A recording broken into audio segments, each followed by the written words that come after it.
Procedimin e zotit Kalaja për rinumërimin e qarkut të Durrësit. Për këtë dhe çështje tjera që zoti Kalaja i ka ndjekur, do diskutojmë tani në studio. Faleminderit zoti Kalaja. Mirëdita.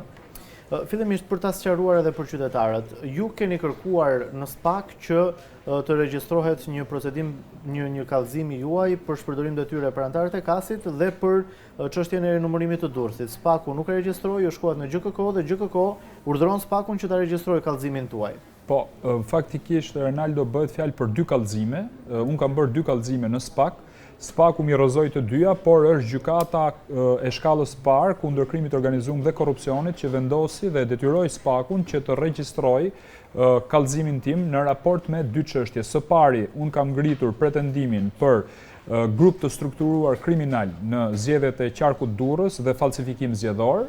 Ky është kallëzimi i parë dhe kallëzimi i dytë ka të bëjë me shpërdorim detyre të KAS-it për ata që në ndjekin Komisionit i ankimeve dhe sanksioneve që është pranë Komisionit Qendror të Zgjedhjeve. Po pse për shpërdorim detyre KAS-i? Ku e ka shpërdoruar detyrën? Janë tre momente faktikisht. Momenti i parë është që për qarkun e Durrësit u vendos të rinumërohet në mënyrë të pjesshme, ndryshe nga qarku i Tiranës dhe Fierit. Që u numëruan. Po, deri këtu nuk ka asnjë lloj problemi, por problemi është që gjatë rinumërimit të 100 fillimisht KAS-i kishte vendosur që të numëroheshin 290 kuti nga 493 gjithsej që ka qarku Durrësit.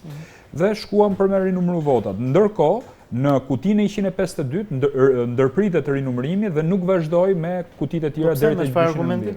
Nuk ka argument për këtë. Këtë ka kërkuar edhe SPAK-u faktikisht në letrën që ju ka dërguar atyre dhe nuk ka një vendim të ndërmjetëm që përcakton ndërprerjen e procesit të rinumërimit. Po edhe deri këtu nuk ka problem. Problemi vazhdon më tej.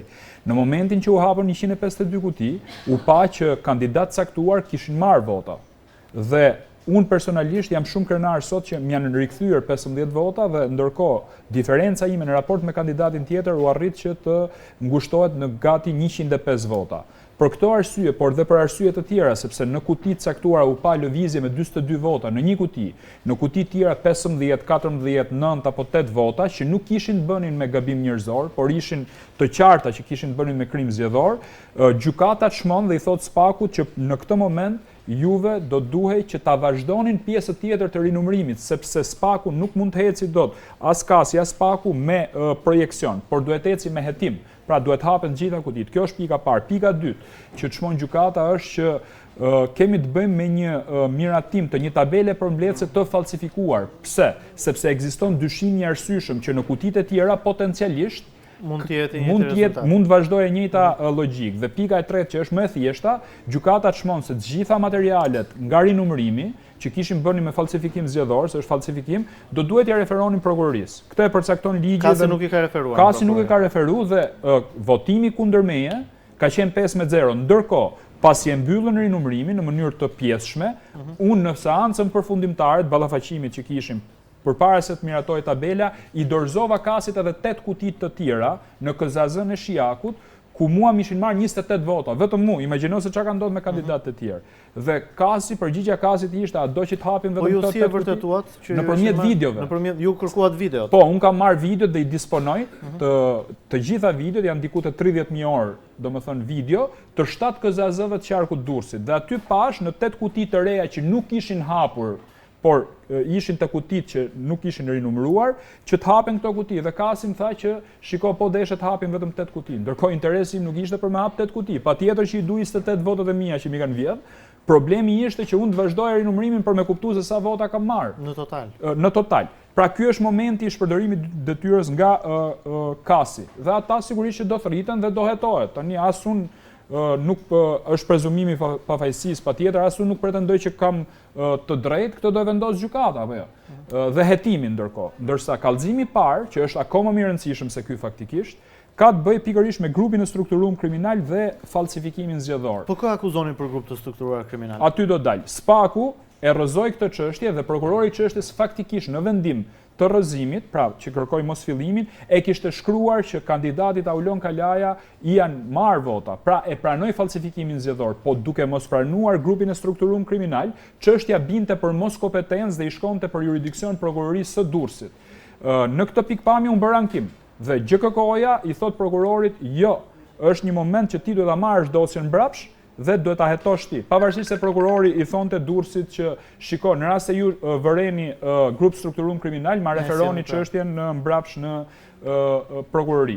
Ndërkohë gjykata i ka vënë disa detyra SPAK-ut dhe ndër të tjera është një vendim shumë kurajoz, me të thënë vërtetën, sepse për herë të parë në historinë e Republikës së Shqipërisë do të hetohet në lidhje me grupin me krimin zgjedhor të organizuar, që do të thotë deri para pak kohësh jemi marrë thjesht me çështje votash, 1 vot 50.000 lekë etj, shitblerje votash.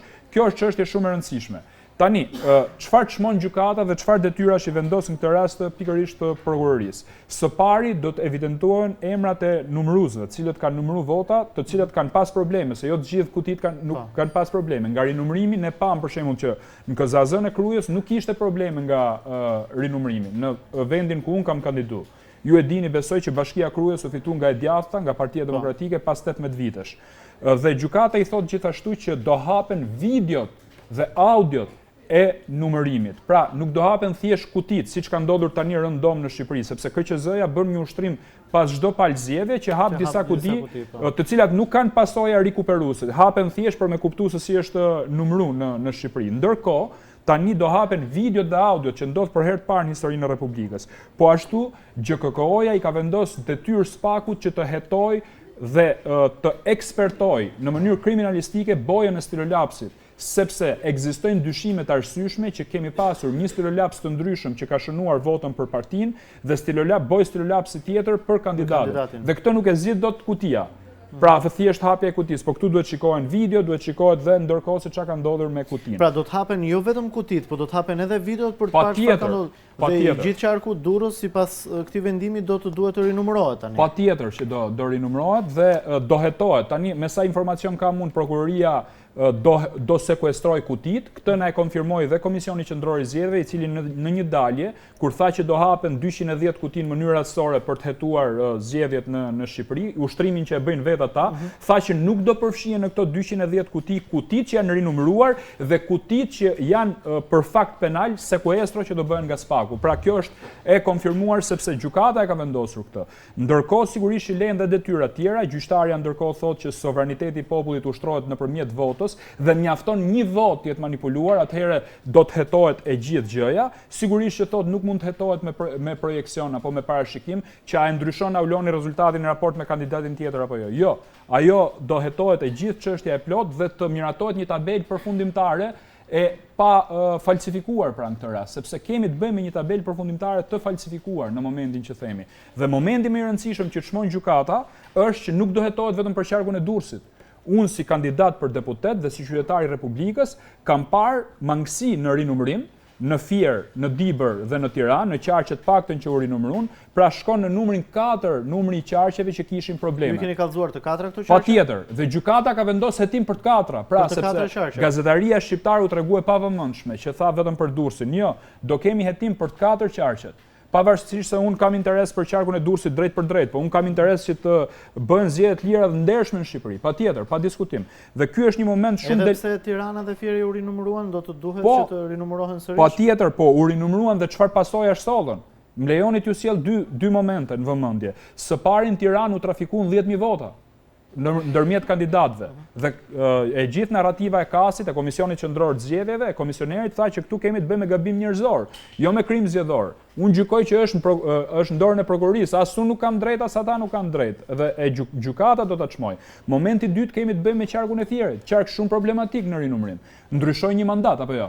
Ja pra që pas mandat dhe Cenoklosi doli që kishte vjedhur 1000 Po, mori 1200 vota të pamerituara zoti Cenoklosi,